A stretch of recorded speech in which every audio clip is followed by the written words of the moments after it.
Nous sommes en l'an 1356 de notre ère. Dans la ville de Gênes, au nord de l'Italie, la tension est palpable. La commune, en proie aux troubles depuis quelques semaines, est le théâtre d'affrontements entre les partisans du retour du doge Simone Boccanegra et les partisans du duc de Milan.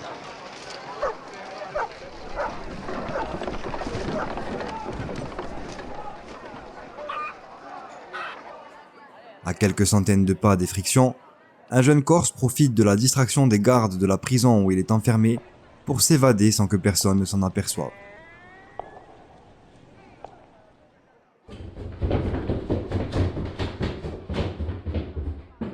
Déterminé à rentrer sur son île, il saisit l'opportunité de monter à bord d'un navire en partance. En chemin, il repense à son père et à ces mots qui résonnent encore dans sa tête. Quoi qu'il advienne, sois fort. N'oublie jamais que tu es un Chinarquais, que le sang d'Ugo Colonne et de Giudice le Grand bouillonne dans tes veines et que ta patrie a besoin de toi. Mais qu'est-ce qui a poussé ce vaillant jeune homme à défier la mort et à rentrer chez lui coûte que coûte ? Quel est ce vent de liberté qui a soufflé jusqu'à lui, suffisamment puissant pour le convaincre qu'il devait se libérer de ses ravisseurs ? Dans l'épisode d'aujourd'hui, nous allons parler d'un certain Arrigo della Rocca, héros corse médiéval méconnu de ses propres compatriotes, trop longtemps formaté à l'histoire d'autres nations.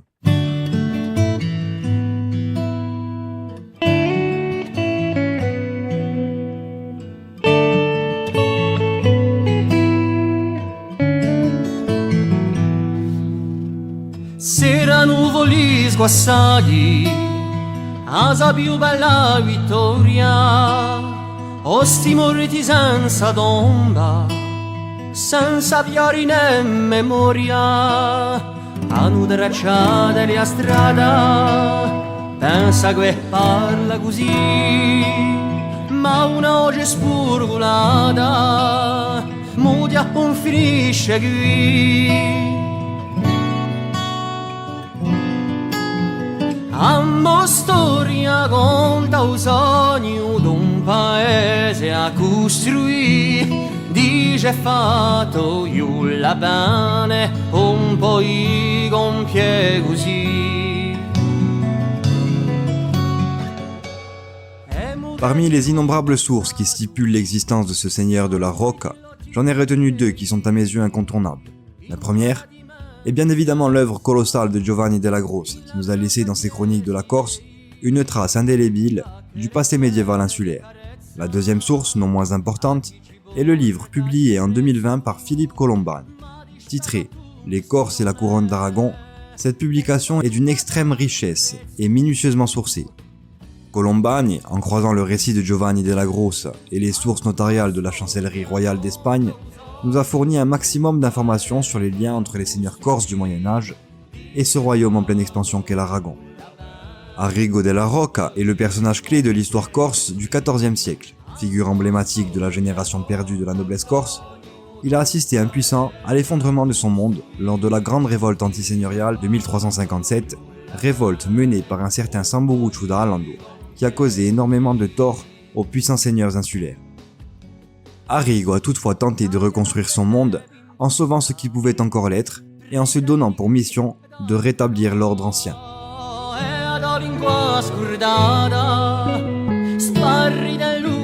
À la différence de son père, il ne sera fidèle qu'à une seule puissance extérieure tout au long de sa vie, la couronne d'Aragon.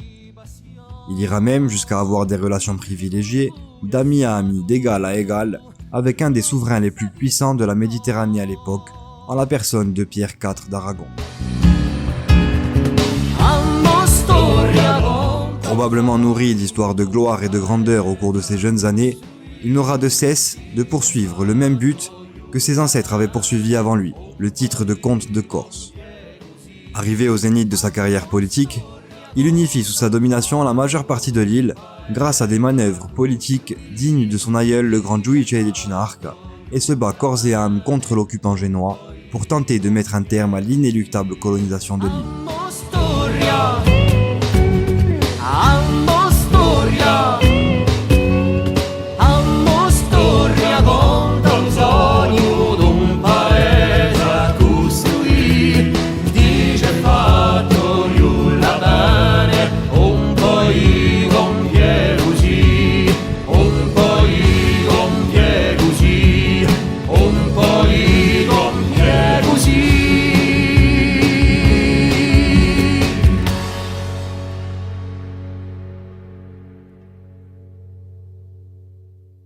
Mais pour comprendre à quel point la vie d'Arrigo della Rocca a marqué l'histoire insulaire, il faut d'abord rappeler le contexte général de la Méditerranée du début du XIVe siècle, en s'attachant plus particulièrement sur celui de l'île de Corse.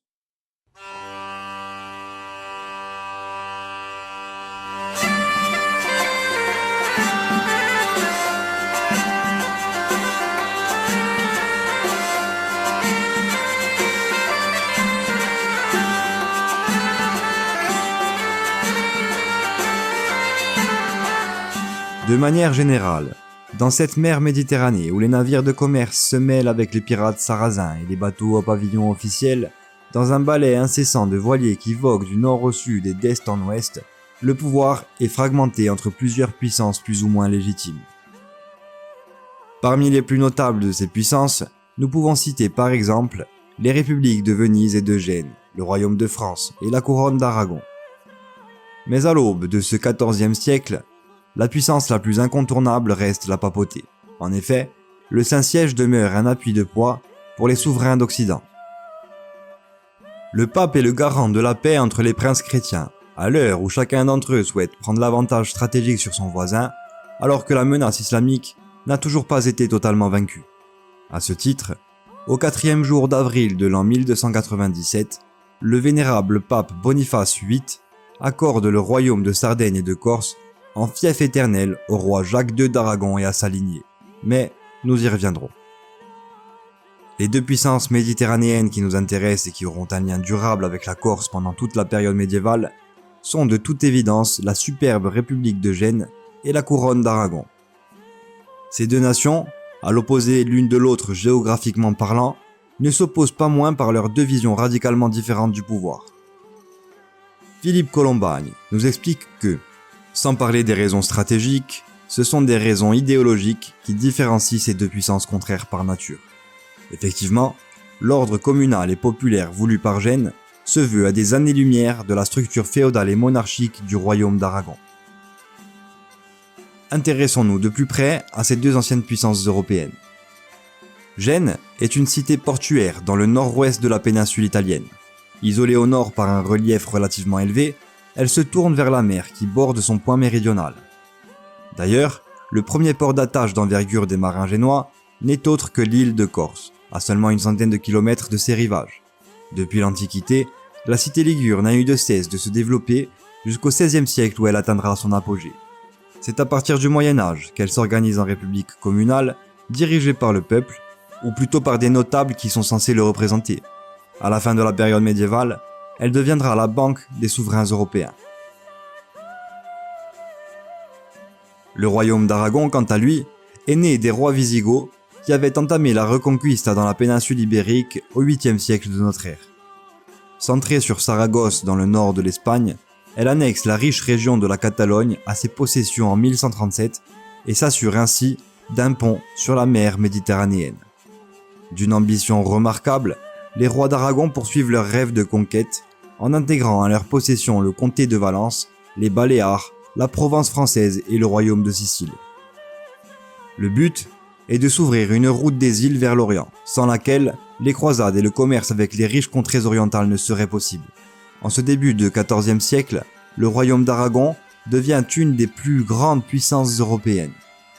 Ces deux nations, alliées de fortune dans un premier temps, sont devenues de simples rivales aux intérêts commerciaux identiques jusqu'au traité d'Anagni en 1297 et la donation par le pape des terres pontificales de Corse et de Sardaigne, après quoi les relations diplomatiques entre Gênes et l'Aragon se sont littéralement dégradées. Pour comprendre pourquoi, il faut revenir quelques années en arrière, en 1282 très exactement, quand la couronne d'Aragon, dans son projet de voie maritime vers l'Orient, venait de conquérir l'île de Sicile aux dépens des Angevins. Pour satisfaire les ducs d'Anjou, branche fraternelle des rois de France et dans son optique de maintien de la paix entre les princes chrétiens, le pape propose au roi Jacques II d'Aragon d'abandonner la Sicile, en contrepartie de quoi il lui donnerait les terres papales de Sardaigne et de Corse. Le 6 avril 1297, en la basilique Saint-Pierre du Vatican, Jacques II d'Aragon est couronné roi de Sardaigne et de Corse par le pape Boniface VIII. C'est un casus belli pour la commune de Gênes qui occupe depuis quelque temps les deux îles sans pour autant les dominer complètement.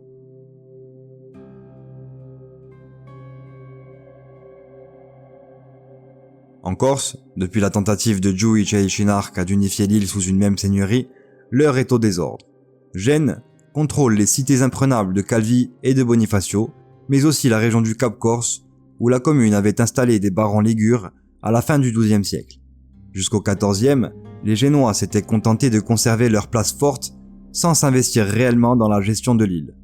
Tous les seigneurs du Stato Cenarchese et certains autres du centre corse, eux, considèrent toujours la République comme une puissance extérieure usurpatrice et se tournent vers la couronne aragonaise, à qui le pape a donné la Corse en fief perpétuel et qui sera plus à même de respecter leur vision du pouvoir qui se veut pour le coup profondément féodal et dynastique.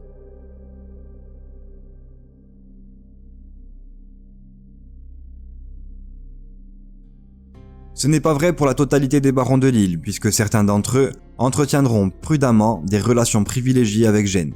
D'autres, comme le grand Giudice en son temps, joueront un double jeu dangereux, mais nous le verrons en temps voulu. Un document intéressant, rapporté par Olivier Jeas et Jean-Marie Arrigue, dans leur histoire de la Corse et des Corses, est parvenu jusqu'à nous et caractérise bien la situation dans l'île à l'aube de ce XIVe siècle. Une bulle, ou pourrait-on dire un traité écrit de la main du pape Jean XXII en 1332, qui s'adresse aux comtes, marquis, barons et autres nobles de l'île de Corse, les priant de, je cite, « ne plus perpétrer d'homicide, ni de réfléchir en permanence aux moyens d'en perpétrer, et en conséquence, d'agir envers leurs vassaux et leurs sujets, non plus comme des tyrans, mais avec humanité. » Fin de citation. Cet acte pontifical en dit long sur les temps incertains que vivent les habitants de Corse, probablement en proie à l'instabilité politique, dans une société féodale où les seigneurs sont devenus pour la plupart des dictateurs sanguinaires depuis la mort du grand Giudice.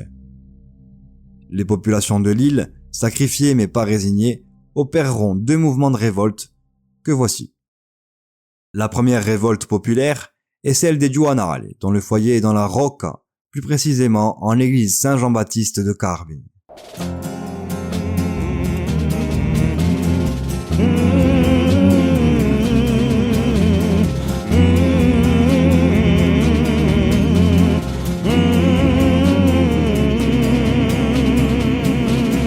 C'est un mouvement spirituel fondé par un certain Giovanni Martini. Deux idées fortes sous-tendent ce mouvement. D'abord, le refus d'une société où la richesse et l'argent sont rois, et ensuite, la mise en avant des textes apocalyptiques de Saint Jean.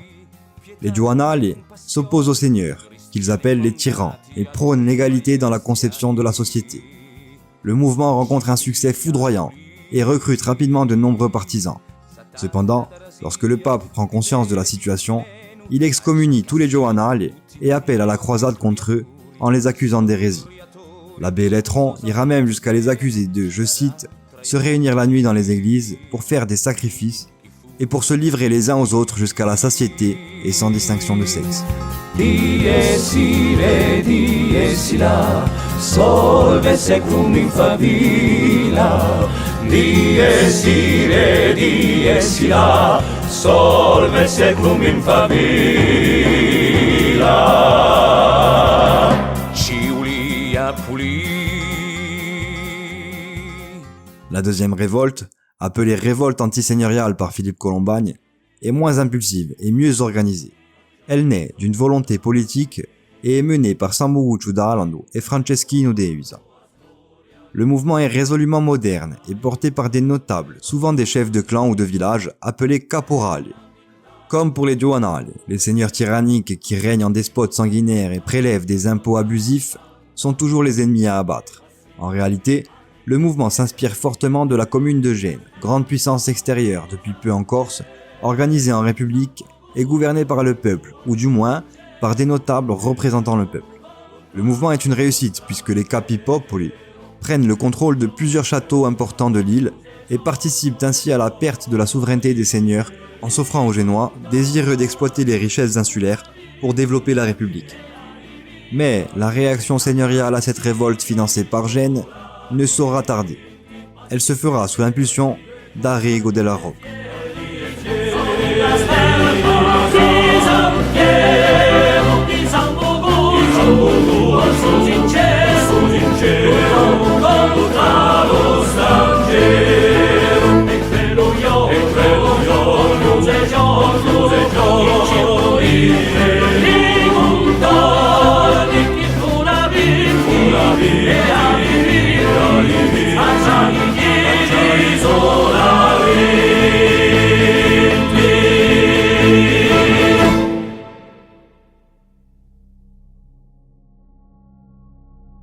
De l'autre côté du détroit de Bonifacio, les choses s'activent et les Sardes voient en 1323 une puissante flotte aragonaise menée par le prince Alphonse, fils du roi Jacques II d'Aragon, débarquer sur leur côte.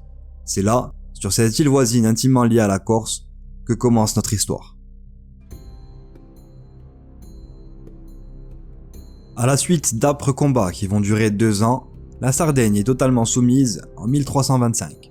Plus au nord, en Corse, après 30 années d'attente depuis la donation faite par le pape du royaume de Sardaigne et de Corse au roi d'Aragon, certains des différents seigneurs insulaires constatent probablement avec joie la puissance de ce roi venu d'Espagne soumettre leurs voisins. C'est à ce moment-là que certains de ces barons corses vont même jusqu'à commencer à correspondre avec les différents intermédiaires de la couronne d'Aragon afin de se déclarer fidèles au roi. Le premier d'entre eux est un certain Arriguccio di Lital, seigneur indépendant, fils bâtard de Giudice di Cinarca. D'autres seigneurs lui emboîteront le pas. Une fois la Sardaigne soumise, le roi peut dorénavant se tourner vers l'île qu'il aperçoit souvent quand il se rend sur les rivages de Longosardo, aujourd'hui Santa Teresa di Gallura, à quelques kilomètres seulement de la place forte de Bonifacio. Alors, il se prépare, il parfait ses connaissances sur l'île, il contacte les forces en présence, noue des alliances, se renseigne, le tout dans l'optique de la conquête de cette dernière terre que le pape a bien voulu lui accorder et que les Génois convoitent maladivement et sans véritable légitimité. Entre autres actes diplomatiques, il propose aux seigneurs qui l'aideront dans la conquête de la Corse la rétrocession de leur fief sous autorité royale en échange de leur appui militaire. C'est une pratique très répandue dans la féodalité occidentale de l'époque, puisqu'elle permet aux barons de conserver leurs droits sur leur seigneurie naturelle et aux monarques de pouvoir s'appuyer sur ces mêmes barons et leurs hommes, si tant est qu'ils soient loyaux, pour combattre ses ennemis quand il en aura le besoin. Mais c'est une lettre datée de 1325, retrouvée par Maria Giuseppina Meloni, historienne sarde, qui est l'élément déclencheur de la probable conquête aragonaise de la Corse. Dans cette lettre, destinée au prince Alphonse, un dénommé Castruccio Castracani, comte de Lucques, décrit l'île de Corse et ses plus puissantes familles avec une somme exagérée de détails. Il dit avoir été renseigné par Arrigo Strambo, ou plutôt Arriguccio di Lital, décidément bien décidé à faire intervenir la couronne d'Aragon dans les affaires de son île. Outre son importance indiscutable pour l'archéologie insulaire, le document est une véritable mine d'or d'informations pour les souverains aragonais qui se décident au plus vite à constituer une flotte d'invasion pour la Corse à l'été 1325. Mais au même moment, alors que l'armée royale d'Aragon s'apprête à lever l'ancre et à faire voile vers le nord, la Sardaigne entre en révolte.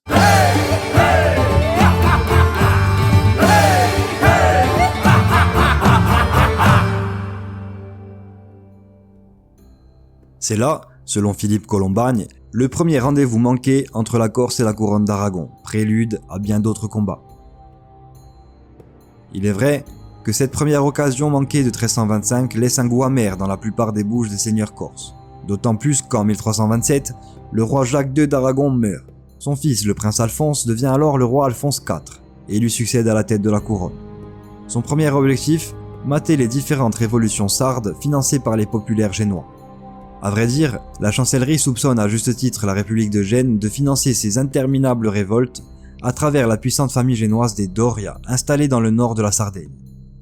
Ce sera une des multiples raisons qui pousseront les deux nations à la guerre ouverte. Mais pour l'heure, puisque Gênes complote dans le dos de l'Aragon, alors l'Aragon va commencer à comploter dans le dos de Gênes. Pour ce faire, la couronne tente d'allumer des foyers d'agitation dans des zones d'influence génoise, ce qu'elle tente de faire en Corse par le biais de seigneurs locaux dont un certain Guglielmo di Arroca, petit-fils de Giudice et père d'Arrigo di Arroca. En 1336, le roi Alphonse meurt, son fils Pierre IV lui succède. Le roi Pierre, tout en étant d'une ambition débordante qu'il prouvera dans le futur, négocie une paix fragile avec Gênes, paix qui ne sera finalement qu'une petite trêve. Au même moment, Arriguccio di Lital, qui était censé être pro-aragonais, accepte de prêter serment de fidélité à la République de Gênes. En contrepartie, il est proclamé gouverneur de Corse. Coup du sort, il meurt quelques 8 jours plus tard. Ce qui est important de noter, c'est que la République de Gênes, à travers la nomination d'un général dédié à la gestion de la Corse, souhaite aller plus en avant dans sa domination de l'île. En 1339, Simon Boccanegra prend le pouvoir à Gênes en tant que doge. En qualité d'homme élu par le peuple, sa vision populaire et communale s'oppose radicalement au nouveau roi Pierre IV d'Aragon qui, dans la lignée de ses prédécesseurs, porte une structure féodale et monarchique à la tête de ses États.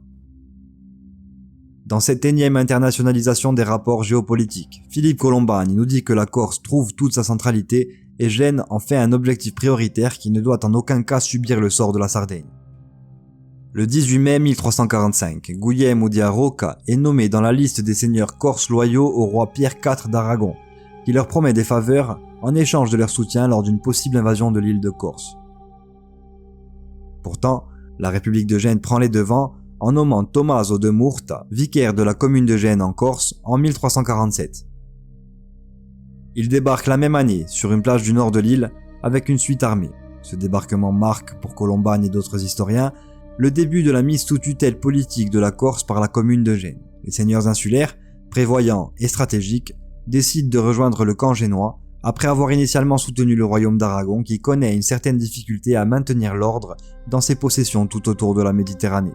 À cela s'ajoute la peste de 1348, les Génois qui assiègent Sassari dans le nord de la Sardaigne, le roi Jacques III de Majorque qui tente de reprendre son royaume des Baléares avec le soutien des Français, sans oublier la menace de plus en plus pressante que représente le royaume de Castille, ennemi héréditaire de l'Aragon, et les pirates maures de plus en plus nombreux qui naviguent sur les itinéraires commerciaux aragonais.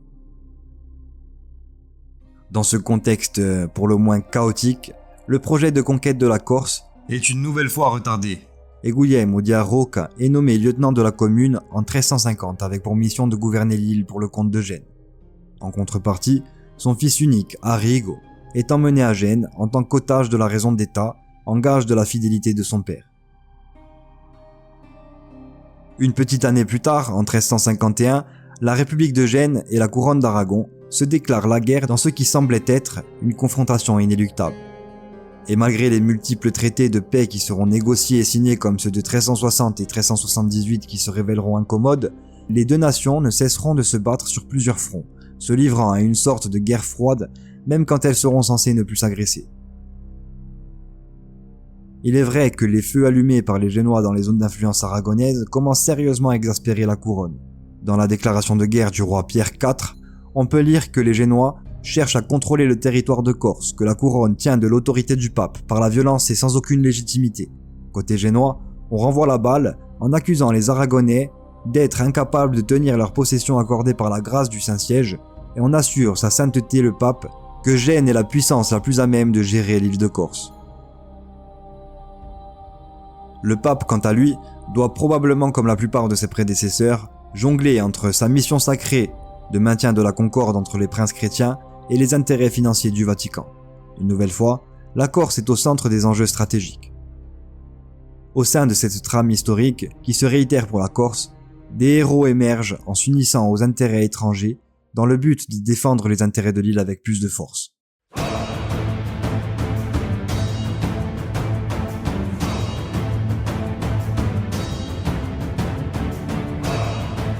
À l'été 1353, alors que la commune est en proie aux troubles et passe sous autorité des ducs de Milan, la flotte aragonaise pulvérise la flotte génoise au large de la ville fortifiée d'Alghero, dans le nord-ouest de la Sardaigne. À l'automne suivant, sur la plage de Santa Mansa, dangereusement proche de la place forte de Bonifacio, une délégation aragonaise rencontre une ambassade corse envoyée par Guglielmo di Arroca. Cette réunion clandestine a pour but de nouer des alliances. Gotifredo di Arroca y représente son frère et en son nom, il affirme être prêt à prendre Calvi et Bonifacio pour le compte du roi et renouvelle les hommages de la famille chinarchese à la couronne d'Aragon. Mis au courant de cette trahison, les Génois jettent le jeune Arrigo en prison. Quelques mois plus tard, lors d'une révolte de ses parents d'Istria déterminés à reprendre le castello qui leur avait été enlevé, le seigneur de la Rocca meurt d'un carreau d'arbalète en pleine tête. Les chroniques diront qu'il a été livré au dernier des supplices par ses propres cousins pour avoir prêté allégeance au roi d'Aragon. En 1356, les Sardes entrent une nouvelle fois en révolte et reprennent Castel Doria, aujourd'hui Castel Sardo, et la guerre éclate au beau milieu du territoire ancestral des rois d'Aragon contre la couronne de Castille. Une nouvelle fois, la conquête de la Corse est retardée. En fait, on constatera plus tard grâce aux sources notariales que la Corse, moins riche et moins peuplée, n'était pour les Aragonais qu'une sorte de plan B qui ne saurait être conquise si la Sardaigne ne l'était pas totalement avant, histoire de ne pas éparpiller plus que de mesure la force de frappe de la couronne, déjà bien clairsemée aux quatre coins de la Méditerranée. Toujours en 1356, alors que la commune de Gênes se soulève et chasse les visconti milanais des enceintes de la cité, le jeune Arrigo della Rocca, opportuniste, profite du désordre généralisé pour s'évader de la prison où il avait été jeté 3 ans plus tôt. Il s'embarque probablement de nuit pour la Corse, où il accoste le lendemain et est accueilli par son oncle Gottifredi. Cependant, Arrigo, momentanément frappé par les caprices du destin, ne savoure le bonheur de son retour que pour une brève période, car il est contraint d'assister impuissant à la grande révolte antiseigneuriale de 1357 menée par un dénommé Samburu Ciudadano. Cette insurrection fut financée par Gênes et conduisit en 1358 à l'autodédition des peuples de Corse à la Commune. Philippe Colombani nous résume très justement les causes de cette révolte en faisant remarquer que les Corses cherchent avant tout à se débarrasser de leur seigneur naturel devenu tyrannique. Le roi d'Aragon étant inefficient, c'est Gênes, tout auréolé de son statut de puissance populaire, qui tente de combler le vide d'une société politique en quête de stabilité. Malgré son acharnement au combat, pour récupérer sa seigneurie, Arrigo est contraint de s'exiler. Le jeune Chinarquais se réfugie alors en Sardaigne, sur les terres conquises par les rois d'Aragon, qui était alors un refuge considérable pour les seigneurs qui venaient de perdre leur fief, mais aussi plus généralement et depuis bien longtemps pour des milliers de Corses immigrés. L'époque des années 1360 évoque un temps de troubles et de chaos en Corse, témoin des convulsions de l'ordre ancien. Pendant ce temps, Arrigo apparaît dans les sources comme faisant ses armes sur les terres sardes.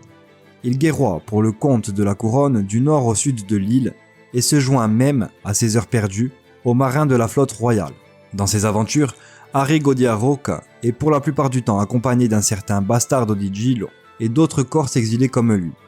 Nous pouvons aisément l'imaginer, chevauchant avec sa suite de cavaliers corses exilés dans les plaines fertiles de Sardaigne, tuant dans l'œuf les moindres balbutiements de rébellion. Sa progression est fulgurante. Pour preuve, un acte notarié stipule qu'il reçoit en 1371 un nouveau salaire de 500 livres par an pour service rendu contre les rebelles sardes, très loin de la pauvre livre par mois qu'il recevait en 1364. Le seigneur de la Rocca baroude ainsi pour son roi jusqu'en 1373. Certainement au courant de la famine engendrée par une multitude de troubles sur ses terres natales, il amorce lentement les préparatifs de son retour en Corse. Conscient qu'il ne parviendra pas à atteindre ses objectifs sans l'aide de la force d'action aragonaise, il négocie avec le souverain, avec qui sa relation se précise de plus en plus dans les sources de la chancellerie royale. Arrigo, en quête de soutien, aspire à reconquérir sa seigneurie.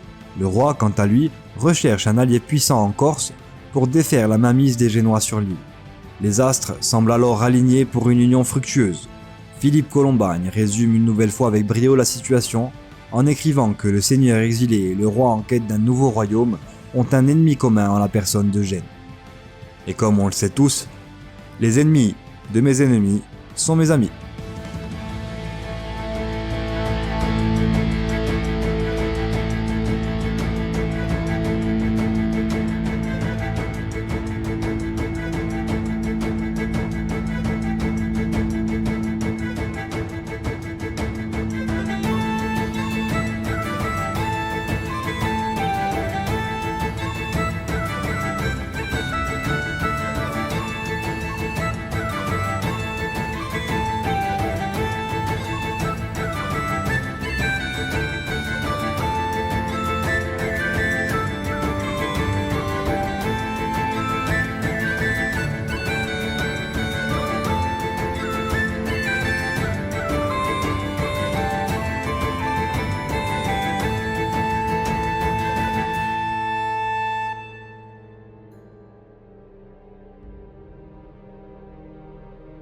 Doté par le roi d'une suite de 5 chevaux armés et d'un navire, Arrigo della Rocca, désormais chevalier aguerri, prend le large avec 26 de ses compagnons d'armes.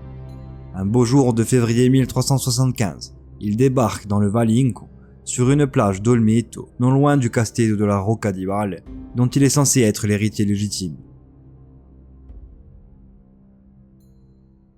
Entre autres faits remarquables, il arbore sur les mâts de son navire et sur les lances de ses guerriers les armes royales de l'Aragon. Pour certains historiens, on trouve dans cet acte fondateur les origines de la testamour, puisqu'elle fait partie des armes du roi à l'époque, mais nous ne pouvons écarter la réalité que les armes de la couronne d'Aragon ne sont alors à l'époque composées seulement des pales de gueules et d'or ornées d'une couronne et d'un dragon. Pour autant, débattre de cela ne servirait pas à notre sujet. Revenons-en à notre héros. À peine débarqué, il se présente aux notables de la région comme un ancien exilé inoffensif, de retour au pays sans aucune intention de nuire à quiconque. Dans la foulée, il rend visite à ses parents d'origine noble qui, comme lui, ont subi les affres des révoltes de 1357 et ont été rabaissés par les caporales. Et par la même occasion, il rend visite aux populaires et les rassure sur son attachement à la cause du peuple. Lors d'une assemblée convoquée par ses soins où il réunit tout ce beau monde dans la plaine hautement symbolique de Palmento, il fait preuve d'un remarquable sens politique, décrit par Giovanni di Agros en ces termes. Quand ils furent tous réunis, il les reçut admirablement bien. Et après avoir un temps bavardé avec eux, il commença à discuter des affaires d'Espagne en public. Ensuite, marchant une fois avec l'un et une fois avec l'autre, il discutait en secret de ce qu'il avait décidé d'entreprendre avec ceux qu'il voulait mettre dans la confidence, pour qu'ensuite ils débattent ensemble. Les chroniques nous racontent qu'au même moment, certains des hommes présents reconnurent au loin un cavalier passer discrètement sur une crête. Il s'agissait de Franceschino Deusa, un des leaders des révoltes populaires de 15 ans plus tôt. Il était vraisemblablement venu espionner les faits et gestes d'Arrigo sur ordre des gouverneurs génois. Les chevaliers qui l'avaient vu se mirent à le poursuivre. Il fut capturé et ramené devant le seigneur de la Rocca, qui l'assassina, comme pour faire un exemple, d'un bon coup de lance. Au sein de l'assemblée, les partisans d'Arrigo exultèrent, tandis que ceux qui hésitaient encore se rangèrent prudemment de son côté.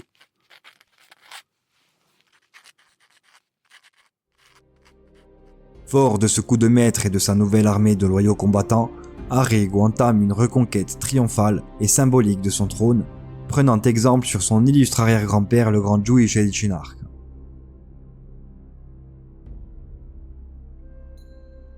Il reprend au populaire le contrôle du Stato Cinarchese, Don Cinarca, en commençant par regagner sa propre seigneurie de la Rocca. Il franchit les monts en 1376, grossit ses rangs des seigneurs qui rejettent le pouvoir communal et s'empare des châteaux de Nonza et de Biguglia, deux forteresses corses qui servaient de quartiers généraux aux gouverneurs génois, symbole de leur influence sur l'île. Au cours d'une vedoute organisée selon les traditions anciennes dans le château de Biguglia, Arrigo di Rocca devient comte de Corse par acclamation, une méthode d'élection qui renvoie pour Philippe Colombagne au premier temps de la féodalité. Partout dans l'île, les seigneurs ayant repris leurs droits par la force hissent les étendards de l'Aragon sur leurs châteaux et places fortes.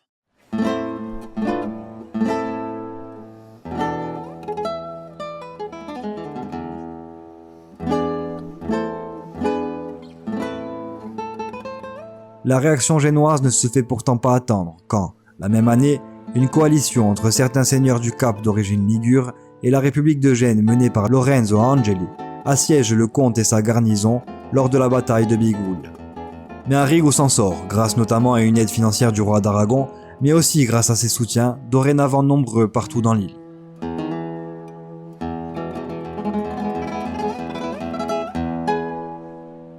Il obtient la soumission des seigneurs de Brande, puis des seigneurs de Nonza, et parvient, à l'exception de Calvi et Bonifacio, à dominer toute la Corse.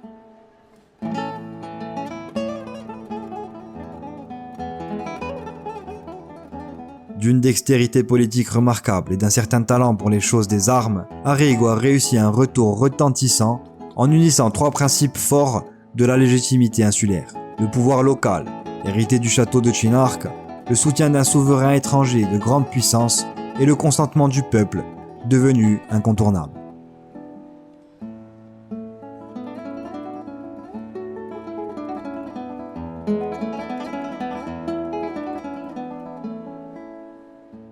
En guise de récompense, ou pour s'assurer de la loyauté d'Arrigo, le roi concède au Cinarchese une rente sur les revenus des salines de Cagliari, ce qui lui assure une assise financière des plus confortables et lui envoie des garnisons d'arbalétriers pour défendre ses positions dans les châteaux de Cinarca, Nonza et Rocapine.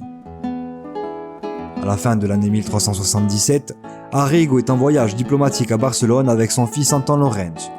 Il réside à la cour du roi, rencontre la reine consort et le prince héritier d'Aragon Jean, se voit offrir une galère totalement armée et la troupe de guerriers qui va avec, et enfin, il est honoré par acte royal du titre de lieutenant du roi d'Aragon.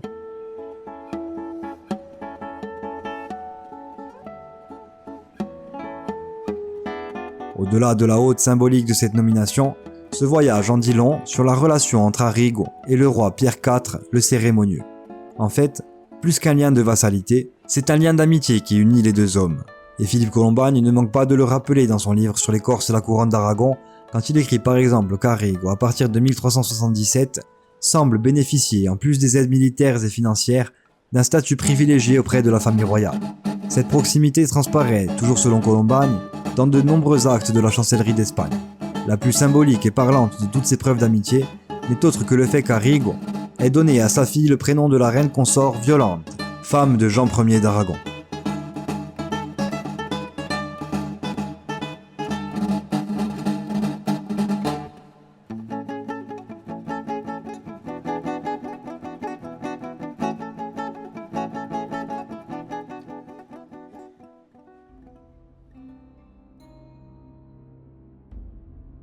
En août 1378, Arrigo rentre au pays sur son bateau flambant neuf, alors que Gênes semble en difficulté et délègue son autorité sur l'île à la Mahone, un ensemble d'actionnaires qui doivent la gouverner et l'administrer.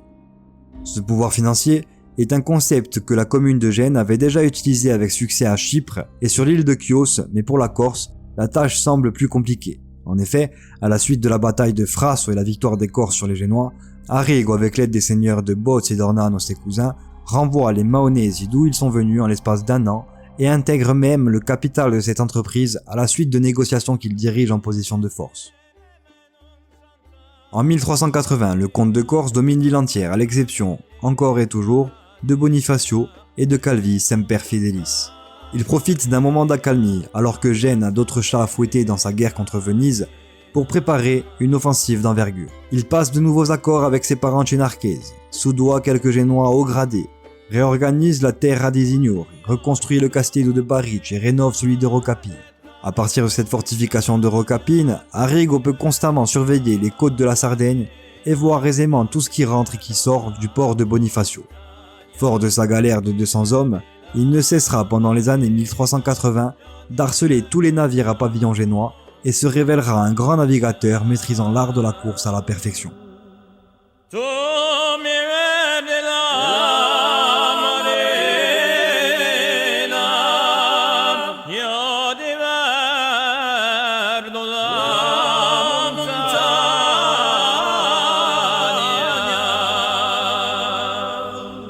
En 1387, le roi Pierre IV meurt. Son fils Jean lui succède et renégocie la paix avec les Génois. Mais, sous l'impulsion de la redoutable Éléonore d'Arborea, les Sardes entrent une fois de plus en insurrection. Les Aragonais se retrouvent même en difficulté en 1391, alors qu'ils ne tiennent plus que les places fortes d'Alghero et de Cagliari, et quelques châteaux dans l'intérieur des terres. C'est cette même année que, pour la première fois, la chancellerie royale d'Aragon fait appel au comte Arrigo pour leur venir en aide. Arrigo intervient en mer au commandement d'une flotte d'alliés de la couronne et soulage ainsi les positions aragonaises. Il ira même jusqu'en Sicile et en Afrique du Nord défendre les intérêts de son roi. Mais quand le chat n'est pas là, les souris dansent. Lorsque le comte revient en Corse en 1392, il ne peut que constater les dégâts. Gênes avait repris le contrôle sur ses affaires de Corse en nommant Baptiste de Zoal gouverneur. Pendant l'absence d'Arrigo, le gouverneur génois avait fédéré autour de lui les opposants au comte et avait ainsi repris les châteaux de Nonce et Biguglio au nord avant de passer au sud pour reprendre ceux de Chinarque, Barici et Rocapine en rétablissant ça et là l'ordre communal. Mais Arrigo n'a pas encore dit son dernier mot. Il s'embarque pour la Catalogne, demander de l'aide à son nouveau roi et rentre en Corse en 1393 armé de 2 nouvelles galères. En décembre, il reconquiert ses places fortes dans l'Ortolo, place une garnison de 60 arbalétriers catalans envoyés par le roi Jean à Rocapine et reprend le contrôle du Stato Chinarchese. Au printemps suivant, il entre en terre à Diogomuno, récupère Nonza aux mains des Génois et s'empare de la jeune Bastia, où la Mahone venait de fortifier quelques années plus tôt un promontoire rocheux ouvert sur la mer Tyrrhénienne. En 1396, le roi Jean Ier meurt dans un accident de chasse. Son frère Martin Ier récupère la couronne en restant dans la droite lignée de ses prédécesseurs. C'est alors que survient un événement pour le moins marquant pour la Corse, événement que Philippe Colombagne décrit en ces termes. L'île, par la grâce du roi Martin Ier d'Aragon, reçoit la première visite royale de son histoire.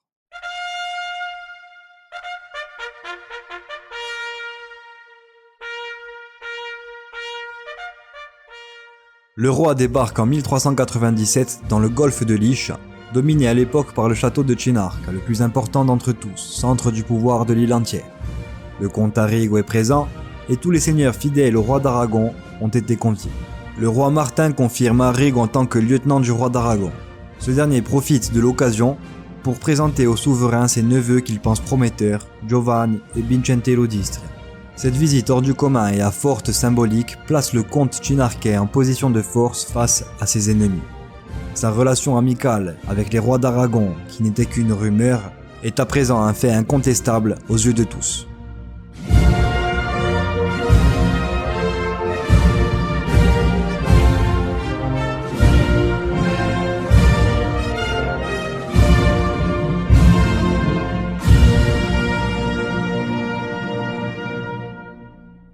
Mais la République de Gênes est consciente de l'impact que pourrait avoir cette visite royale et décide de réagir dans la foulée.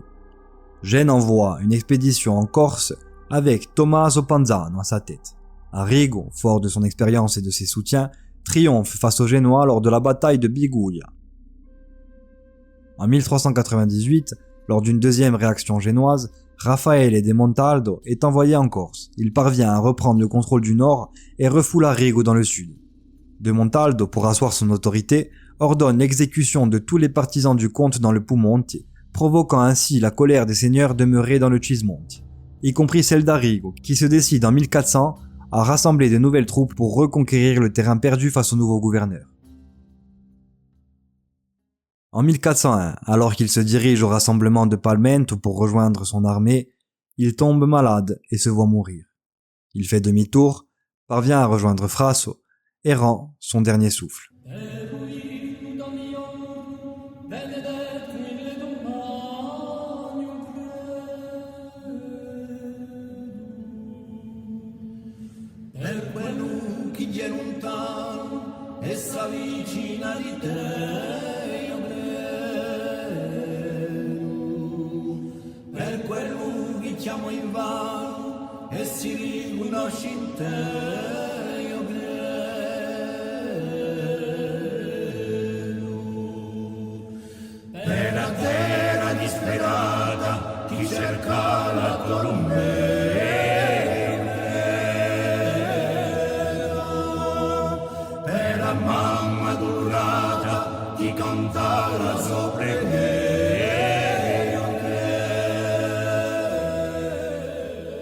Son corps est transporté dans sa seigneurie de la Rocca par ses partisans qui l'enterrent dans la chapelle à quelques pas du Castello de la Rocca di Bari. Après toutes les guerres qu'il a menées, sur terre comme sur mer, que ce soit en Corse, sur son île ou dans d'autres contrées méditerranéennes bien loin de chez lui, Arrigo ne meurt pas d'un coup de lance bien placé par un Génois, un Sarde ou un rival insulaire, mais bien de maladie.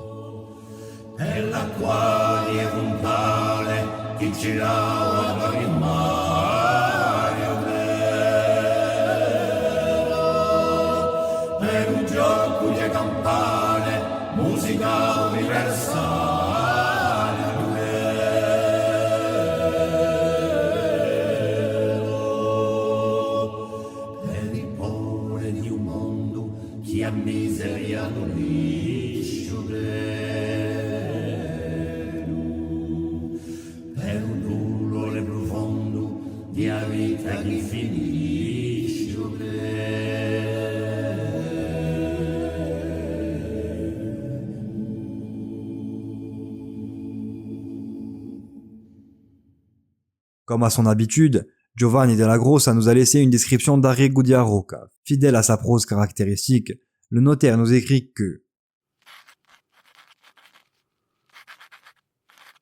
le comte Arrigo était un homme de moyenne stature, plutôt corpulent et rougeau. Il avait de larges narines et des jambes épaisses. Il avait un parler vif et il était courageux dans les choses de la guerre. C'était un homme sage, capable de prévoir les événements qui pouvaient advenir. Et s'il avait disposé de forces et de moyens importants comme ceux dont un grand nombre de princes du monde disposèrent, il aurait été capable de faire des choses très considérables.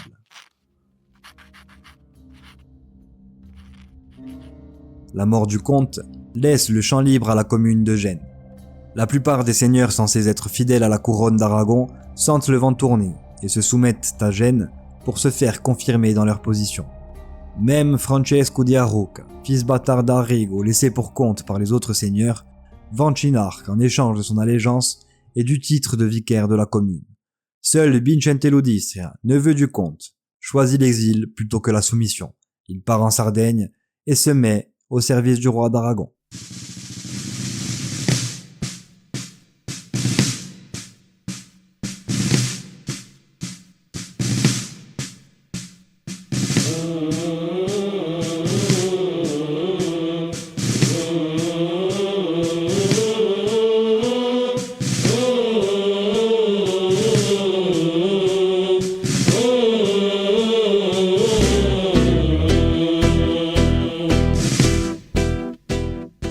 Arrigo di Arroca, illustre descendant de Giudice et Chinarque, n'aura eu de cesse de se battre pour unifier sous son pouvoir l'île entière. Malgré plusieurs occasions manquées où la chance n'était pas au rendez-vous et une mort prématurée par, dit-on, l'arrivée d'une épidémie de peste à l'aube de ce XVe siècle, il aura marqué au fer rouge et au sang versé l'histoire de la Corse.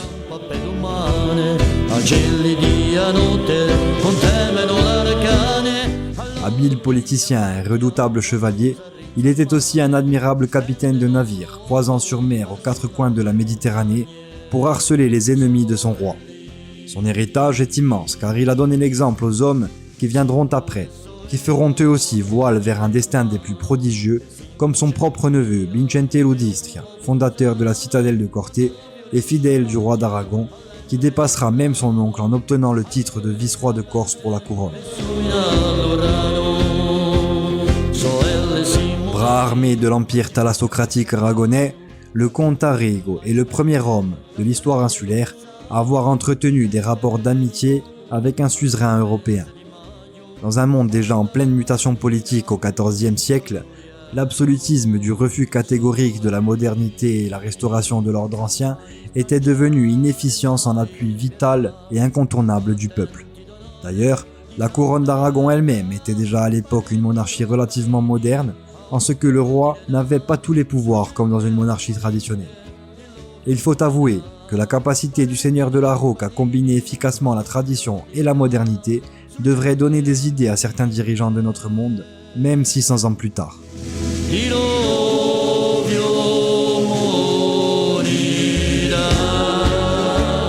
Fidèle aux actions de son aïeul le grand Giudice, et grâce au soutien de la plus grande puissance méditerranéenne de ce XIVe siècle, Arrigo a tenté de poursuivre, à l'aube de l'époque moderne, le rêve de ses ancêtres qui n'était autre que l'unification sous une seule et même seigneurie de l'île de Corse.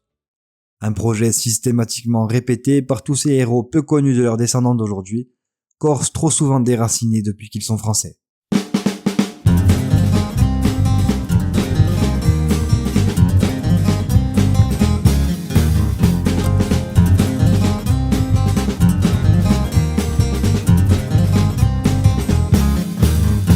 Uno struretto a un vecchio ubriaco per una maiocca oro tutta Francia si comprò e così a Pinzudia fu per noi colonia e così a Pinzudia fu per noi colonia.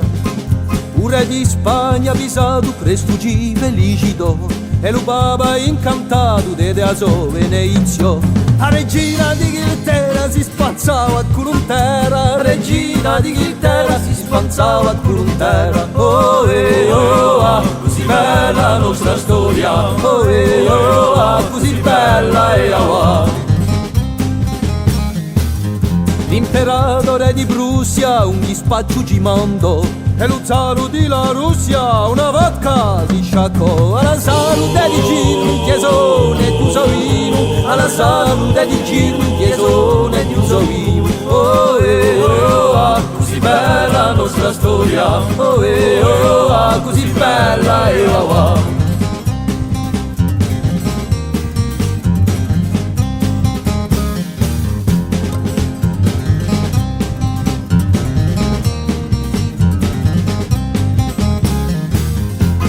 su di sottomessi fecero una ribellione, ma l'armata corsa a questi messa a corpi di canno. Una rivista sulena, non un ponte di Asena, una rivista sulena, non un ponte di Asena. Oh, così bella la nostra storia, oh, così bella e awa. A rubaccia capissiana e a sterpa di Burbo, in Ginevrica lontana a Pagliolo ci sbirbo. Avia lo nostro fronto intrunata Luigi Piombo, avia lo nostro fronto intrunata Luigi Piombo. Oh, così bella la nostra storia, oh, così bella e awa.